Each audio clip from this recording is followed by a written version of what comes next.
අයිබෝන් කියලා හැමෝම පිළිගන්නවා EduPack මගේ YouTube channel එකට. ඉතින් ඔන්න අද අපි ලෑස්ති වෙන්නේ මෙන්න මේ ඔයගොල්ලෝ දැන් දකිනවා වගේ animation එකක් node setup කරලා හදන්නේ කොහොමද කියන එක ඉගෙන ගන්න. හරි. අපි බලමු වැඩි කතා නැතුව කොහොමද මේ animation එක හදන්නේ කියන එක. මුලින්ම ඔයා මේ තියෙන sample document එක කියන්නේ normal document එකේ මේ තියෙන object ටික ඔක්කොම අයින් කරගන්න. අයින් කරලා add වලට ගිහිල්ලා mesh කියන එකේ මෙන්න මේ වගේ shape එකක් ගන්න. මේ shape එක මම sample එකක් විදිහට ගන්න. ඔයා කැමති sample එකක් ඔයාට ගන්න පුළුවන්. right. ඊට පස්සේ මෙන්න මේක පොඩ්ඩක් උඩට කරලා මෙන්න මේ විදිහට මෙතනින් මෙන්න මේ shade editor කියන එක දාගන්න. right. ඊට පස්සේ ඔයා යන්න ඕන material preview එකට. දැන් ඔයාට පුළුවන් මෙතනින් material එක select කරගන්න. එතකොට මේ තියෙන object එකේ default material එක තමයි මෙතන තියෙන්නේ. right. අපි project එකේ අපිට අවශ්‍ය කරන nodes ටික මුලින්ම ගමු. transparent btf ඒ වගේම mix shader කියන එකත් මට ඕනේ. මම ඒක මෙතෙන් drag කරලා දානවා. drag කරාට පස්සේ ඒක automatically connect වෙනවා. ඒ වගේම මම මේ node එක මෙතෙන් set කරනවා. right. ඊට පස්සේ මෙන්න මේ node එක select කරන්න. අපේ මේ තියෙන සාමාන්‍ය ටිකක් දිග උස node එක select කරගන්න. ඊට පස්සේ මෙතන තියෙන option කියලා එකක්. ඒකේ මෙන්න මේ tick එක දාන්න. ඒ වගේම මෙතන blend mode කියන එකේ මෙන්න මේක alpha blend කියන එක දාලා තියාගන්න. right. හරි. ඒ ටික අනිවාර්යෙන් කරන්න. ඊට පස්සේ ඔයාලට පුළුවන් ආපහු color ramp කියන node එක ගන්න. මෙන්න මේ node එක right. මේ node එක අරගෙන මෙන්න මෙතන FAC කියන value එකට සම්බන්ධ කරන්න. මෙන්න මේ විදිහට. හරි. ඊට පස්සේ ඔයගොල්ලෝ මගේ පරණ වීඩියෝ බලලා තියෙනවා නම් node triangular tool එක ගැන මම කියලා දීලා තියෙනවා. මෙතෙන්ට ගිහිල්ලා preference වල මේකේ බලන්න node කියලා ගහලා එතකොට මෙන්න මේ node triangular කියන එක ඔයගොල්ලෝ active කරලා නැත්නම් ඒක active කරගන්න. ඒක හොඳ add-on එකක් node සම්බන්ධව තියෙන. ඉතින් ඒක නිසා තමයි මම මේ shortcut key එක පාවිච්චි කරනකොට මේ node එක select කරලා control T press කරාට පස්සේ මගේ texture coordinate සහ mapping කියන node දෙක එකතු වෙලා එනවා. මෙතන තියෙනවා image texture කියලා එකක්. ඒක මට අවශ්‍ය නැහැ. ඒක මම දැනට මේකට සම්බන්ධ කරනවා. right. ඉතින් ඔන්න ඔය step ටික ඔයා හරියට කරගත්තොත් එතනින් එහාට අපිට tutorial එක continue කරන්න පුළුවන්. හරි. ඊට පස්සේ මම මෙතෙන්ට ගිහිල්ලා මෙන්න මේ value එක අඩු කරන්න ගන්නවා. right. මෙන්න මේ විදිහට. හරි. එතකොට ඔයාලට පේනවා මෙන්න මේ විදිහට අඩු වෙනවා නේ. right. හරි. දැනට ඒක ඒ විදිහට තියන්න. මම මෙතන press කරනවා tab key එක. tab key එකෙන් හරි එහෙම නැත්නම් මේ node කියන එක add කියන තැනට ගිහලා search කියන එක ගන්න. එතනිනුත් ඔයාලට පුළුවන් මේක ගන්න. tab key එක ගහලා gradient texture කියන එක දෙන්න. දීලා ඒක node එක සම්බන්ධ කරන්න. මෙන්න මේ විදිහට. එතකොට දැන් ඔයාලට පේනවා මේක කොහොමද සම්බන්ධ වෙන්නේ කියලා. right. ඉතින් දැන් අපි මේ දෙක සම්බන්ධ කරලා ඉවරයි. අපිට දැන් තියෙනවා මෙතන පොඩි දෙයක් සම්බන්ධ කරන්න නැවතත්. මෙතන මේ UV කියන එකට අපි දෙන්න ඕනේ මෙතන object කියන එක. එතකොට ඔයාලට පුළුවන් මෙන්න මේක හරි මැදින් මෙන්න මේ විදිහට බෙදලා වෙන් කරගන්න. හරිද? ඒකේ අනිවාර්යෙන් සුදු පාට කොටස එන්න ඕනේ මේ පැත්තට. ඒක මම මේ කියලා දෙන process එකේ තියෙන විදිහ. එහෙම නැත්නම් ඔයාලට ඒක අනිත් පැත්තට උනත් පාවිච්චි කරන්න පුළුවන්, ප්‍රශ්නයක් නැහැ. මෙන්න මේ ගන්නට මේ values දෙක හදලා තියාගන්න. ඒක අපි ඉස්සරහට පාවිච්චි කරනවා. හරි. දැන් අපි මේ color ramp node එකේම තව node එකක් ගන්නවා. මෙන්න මේ විදිහට. ඒක gradient texture එකේ color node එකෙන් එන input එක මෙතෙන්ට set කරනවා. ඊට පස්සේ මේ color කියන එක අරගෙන emission කියන value එකට set කරනවා. right. ඊට පස්සේ මෙතන තියෙන මේ සුදු පාට node එක select කරන්න. ඊට පස්සේ ඔයාලට පුළුවන් එකට color එකක් add කරන්න පුළුවන්. හරි.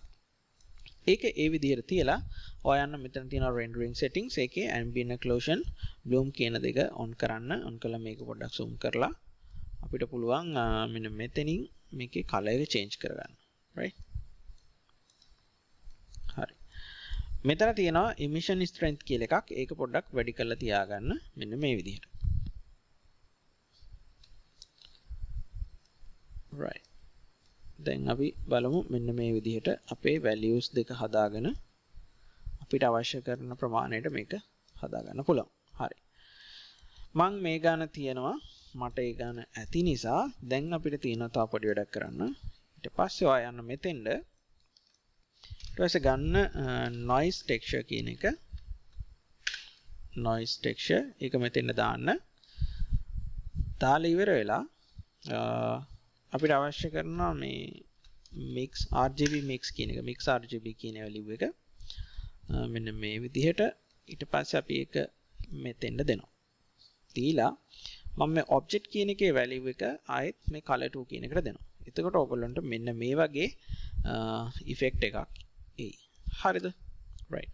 කාට හරි කෙනෙක්ට මේ වගේ effect එකක් මේ මම කියපු steps ටික follow කරලා ආවේ නැති වුණොත් තාප පොඩ්ඩක් මුලින් ඉඳලා බලන්න notes ටික හරියට add කරලා තියනවාද කියලා. එතකොට මෙන්න මේ value එක අපිට අවශ්‍ය ගානින් තියාගන්න පුළුවන් මෙන්න මේ හරිය. right. හරි. ඔන්න ඔය විදිහට තියලා මේ noise texture කියන එකේ තියෙනවා අපිට noise එක හදන්න පුළුවන්, detail එක හදන්න පුළුවන්, ඒ වගේම roughness එක හදන්න පුළුවන් වගේ දේවල්. ඉතින් ඔයා ඒක ඔයාට කැමති ගානට හදාගන්න. මම දැන් මෙතන මට මේ ටියුටෝරියල් එක පෙන්වන්න අවශ්‍ය ගාන ටික තමයි මම මේ නිකන් හදන්නේ. ඉතින් ඔයාගේ අවශ්‍යතාවය අනුව ඒක හදලා තියාගන්න. ඉතින් edupack කියලා කියන්නේ මොකක්ද කියන එකත් මම පොඩ්ඩක් කියන්නම්. edupack කියලා කියන්නේ softwares ගැන interesting හැබැයි ඉගෙන ගන්න අවශ්‍යතාවය තියෙන හැබැයි ගොඩක් අයට තනියම ඉගෙන ගන්න අමාරු නිසා මම තීරණය කරා මම ඉගෙන ගත්ත දේවල් මම දන්න දේවල් පුළුවන් හැමදේම මේ edupack කියන YouTube channel එක හරහා ඔයගොල්ලන්ට කියලා දෙන්න. ඉතින් විශේෂම දේ තමයි පිළිවෙලට මුලින් ඉඳලා සහ මේක සිංහල භාෂාවෙන් කරන නිසා අපේ ගොඩක් අයට මේක වැදගත් වෙයි කියලා හිතනවා. right. දැන් අපේ ටියුටෝරියල් එක ගොඩක් දේවල් හරි අපි අපේ මැටීරියල් එක හදාගෙන ඉවරයි. ඒ වගේම ඔයාලට පුළුවන් මෙතනින් ඕනෑම කලර් එකක් අවශ්‍ය විදිහකට වෙනස් කරගන්න. දැනට මම මේක නිල් පාට වගේ තියන්නම් නිකන් ඕන්න. right. ඔය ගන්නට තියෙනවා. තියලා ඊළඟට මම යනවා මේකේ අපේ main node එකට. ඒකට ගිහිල්ලා මම මේක black කරනවා පොඩ්ඩක් මේ විදිහට. හරි. ඊට පස්සේ roughness එක ඕනනම් අඩු කරන්න පුළුවන්, specular ඒ වගේ අවශ්‍ය කරන ගන්නට parameters ටික හදාගන්න. මම මේකේ තව color එක චුට්ටක් වෙනස් කරන්න. right. ඔන්න ඔය ගන්නට. හරි. ඊට පස්සේ මම යනවා rendering mode එකට මේ විදිහට. ඊට පස්සේ මම මෙතන තියෙන මෙන්න මේ icon එක click කරලා out කරනවා. එතකොට මට පුළුවන් මේකේ preview එක පැහැදිලිව බලා ගන්න. දැන් අපි යන්න ඕනේ අපේ location කියන එක. ඒ කියන්නේ අපේ mapping කියන node එක ගාවට. ඊට පස්සේ ඔයාලට පුළුවන් මෙතන තියෙන දේවල් වලින් මේක සම්පූර්ණයෙන් animate කරන්න. මෙන්න මේ විදිහට ඉතින් ඔයගොල්ලන්ට පුළුවන් scale එක හදා ගන්න පුළුවන්. scale එකෙන් මේක වෙනස් කරගන්න පුළුවන්. ඒ වගේම rotation එක අපිට වෙනස් කරන්න පුළුවන්. මෙන්න මේ විදිහට. right. ඉතින් දැන් ඔයාලට පුළුවන් මේ values ටික animate කරන්න. ඊට කලින් මම තව පොඩි දෙයක් පෙන්නන්නම් ඔයගොල්ලන්ට. අපිට මේ object එක select කරලා මේක on කරන්න. select කරලා මෙතන යන modifiers වලට modifier වල තියෙනවා wireframe කියලා මේ modify එකක්. ඒකෙන් අපිට පුළුවන් මෙන්න මේ විදිහ පොඩි wireframe එකක් හැඩයට හදා ගන්න. right. ඉතින් texture එක අපිට ඕන විදිහට හදා ගන්න පුළුවන් මේ විදිහට. කැමති ප්‍රමාණය scale සදලා දැන් අපිට පුළුවන් ඒක මේ විදිහට ගන්න. හරි. අපි යන් මේක animation එකක් කොහොමද කරන්න කියන එක බලන්න. මෙතනින් මම මේක අපව timeline එකට දාගන්නවා. timeline එකට දාලා මම මේ object එක select කරනවා. select කළා මේකින් මෙන්න මේ විදිහට තියාගන්නවා. මම මෙතනින් තව එකක් මේ විදිහට ඇදලා අරගෙන එතන මම අපව shade editor එක ගන්නවා. right. ඊට පස්සේ මට පුළුවන් මේක select කරන්න. හරි. දැන් මම මෙතන auto keyframe enable කරලා මම මෙතෙන් දානවා insert keyframe කියන එක location එක. right. ඊට පස්සේ මම මේක දැනට බිඳුව දාන්නම්. sorry.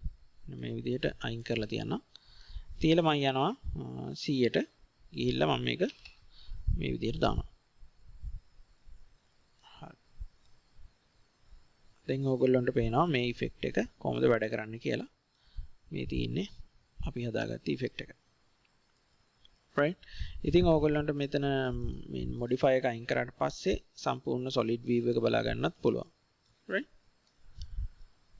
හරි. ඉතින් ඔන්න ඔය විදිහට තමයි මේ node එක setup කරන්නේ. කාට හරි බැරි වෙච්ච කෙනෙක් ඉන්නවා නම් ඔයාලට පුළුවන් ආයෙ පාරක් මේ වීඩියෝ එක බලන්න. ඊට පස්සේ ඔයාලට පුළුවන් මේ විදිහේ දේවල් කරලා ලස්සනට ඔයාගේ මොන හරි visual effect එකක් හදාගන්න.